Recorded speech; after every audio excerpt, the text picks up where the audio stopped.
Good morning or afternoon to all of you wonderful boys today on this Wipe Wednesday, believe it or not. So, I'm here today with a video that is not going to be 20 minutes long. It's going to be quick and to the point, and we're just quickly going over these patch notes. If you want to read along with me, feel free to pause the video in full screen with this button down below, or feel free to open it up yourself down in the description, as well as the pinned comment. So, hopping right into it, we have the expanded lighthouse location, which is where you can visit the island, and they've also adjusted interiors in the water treatment plant, so there's more textures in there. They added the new bosses, which is Knight, Bird Eye, and Big Pipe. Big Pipe has the rotary grenade launcher. Knight has an SR-25. I don't remember. Bird Eye has another sniper as well.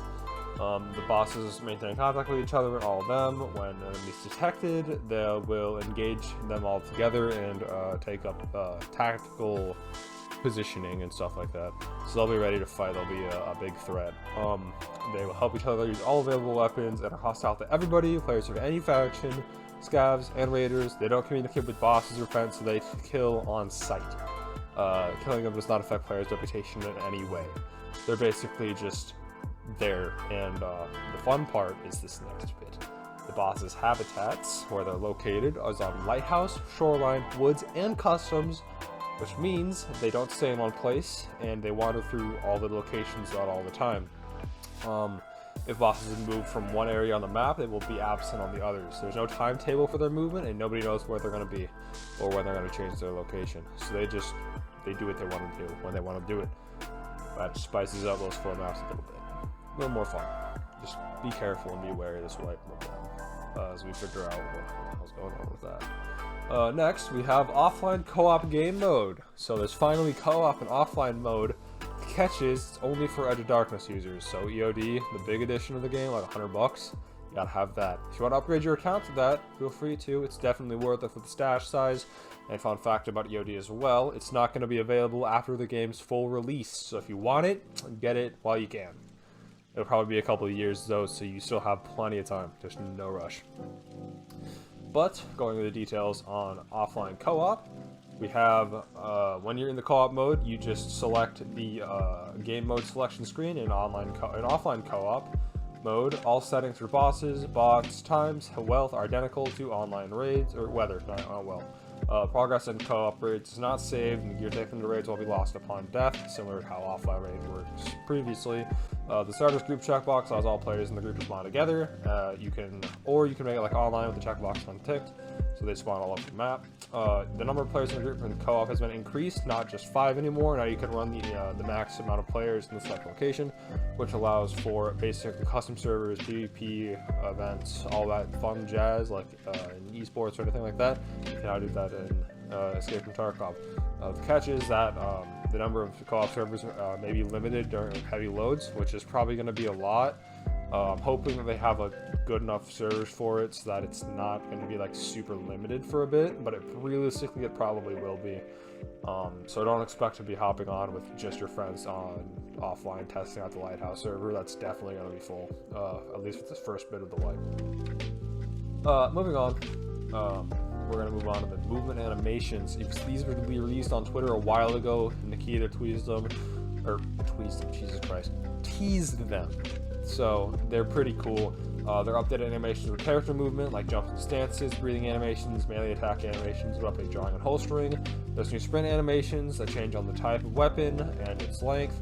They added rotation and tilt the body when moving and sprinting, so it's a little more realistic now. They also implemented weapon operations during the sprint, which is the big part. In particular, the ability to switch to another weapon, switch fire modes, check the weapon's magazine and chamber, folding and unfolding the weapon, inspection, and reloading. I'm assuming that during running now, I don't know if there was a folding, unfolding button on your gun or the keybind, so there might be a new keybind for that, or it was there and I just never realized it. Either way, it's not super useful, it's just something cool to do. They also fixed their person weapon twisting on prone when laying on the sides. Like if you went prone, you lean on the ground. Then they fixed the weapon twisting for that, so that'll be cool as well. They also added daily tasks for player scavs. The tasks will be given up by fans for once a day, and they'll be available after building the intel center and the hideout, regardless of character PFC level. We also have new types of daily tasks. We have the searching for items from a category such as food, meds, weapons, etc. All items will need to be found in one raid, so that's going to make it interesting as well. It's really going to be limited depending on the map that you select. You're really going to have to know the map and figure out where everything's going to be. Moving on, we have added slot for special items in the PMC inventory. So, you can put a compass and rangefinder like that, but now you can also put the Wi-Fi camera marker and other special items for like tasks and stuff like that. Items in social slots are not lost upon death, and they cannot be looted from bodies. To activate an item from that slot, you do have to put it on your hotbar, or as it says in here, the quick access panel. That's the slots 1 through 9. So anything after, anything between 4 and 9 is usable. 1 to 3 is your main gun slots, your primary rifle, secondary rifle, and your pistol holster. They've also added the flare gun and single shot flare rounds for supply drops. They've also adjusted the airdrop mechanics. So there's 4 different types of containers. They have weapons, medicine, supplies, and general purpose. They've also added countermeasures to the aircraft when flying in and dropping the containers, so it shoots out flares out the sides. And they also have updated the flying trajectories and reduced the volume. So it's going to be a little less readable, and it's going to be a little less, it won't be as loud. So you'll still be able to hear it, but it won't be as loud. It'll be nice that way. It's definitely a needed change. They've also added tasks for the new lighthouse territories. They've added the new clothing and heads for both PMC factions. They have new weapons, which is always fun, as well as customization for them. They have the Benelli M3 Super 90 shotgun. They have the Accuracy International AX-MC sniper rifle, which is the bolt-action Lapua gun, like the Pua round rifle. They have the MP18 single-shot rifle, the RD704 assault rifle, the SAG AK carbine, the HKG36 assault rifle, and the MGNL revolver grenade launcher. We also have the reworked animations for the MP133 and MP9. We have new model animations and modifications for the SV98. We have new equipment and items. We have bonuses. Actually, we'll come back to that real quick. There's also new outfits and crafting recipes in the hideout. The outfits for both factions, I should say. They also adjusted nerfs for speed and force when leaning, so it's probably going to be another nerf to that. So you can't quick peek as well anymore. It's going to be another change. We'll have to figure that out when we get into raid in a couple hours. Back to the skill changes, we have nerfs to the perception skill as well as the elite metabolism and elite strength. The perception skill overall, instead of 0.07 per level, or 0.7 per level increase, up to 35%, has been nerfed to 0.3% per level, up to 15%, so it's been nerfed from 35 to 15. The elite metabolism, now when you have 0 hydration and energy, same as before, you won't receive any hunger damage, but unlike before, you will receive the other negative effects. I don't remember what they are, probably the heavy breathing, I'm assuming. I'm not sure though. For the elite strength, now your weapons on your equipment on your sling, back, and holster, they're still weightless, but everything else is still counted, specifically like the chest rig, backpack pouches, and secure container. So they're no longer just an absolute tank.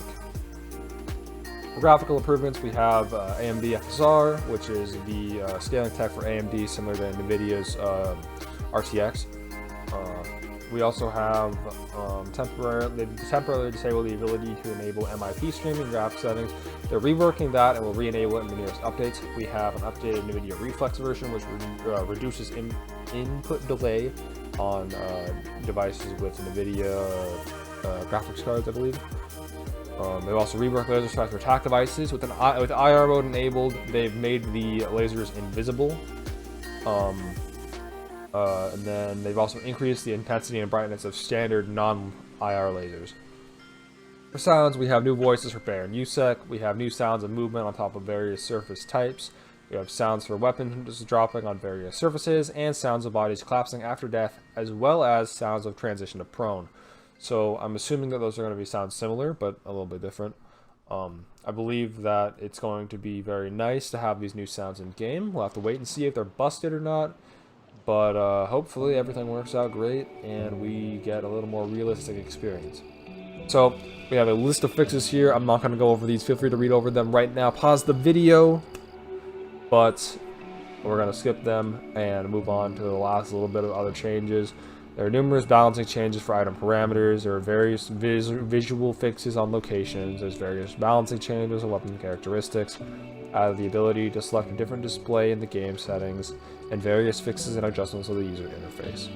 Again, if you'd like to go over that list of fixes, they're nice little adjustments of stuff that's needed to change.